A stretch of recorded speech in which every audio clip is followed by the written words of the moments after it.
In this video, I'll show you how easy it is to fill up the windshield washer fluid of a 2016 Sprinter.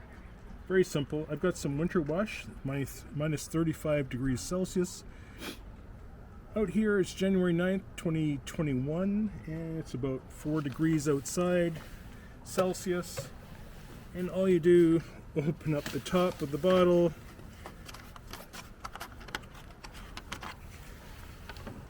lift open the cap of the container,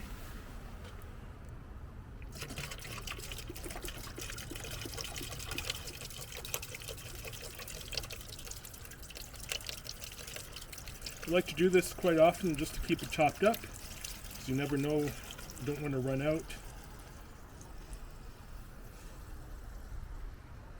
There we go.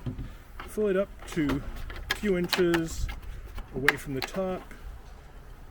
Make sure the top of this is on securely, and that's it. Very simple.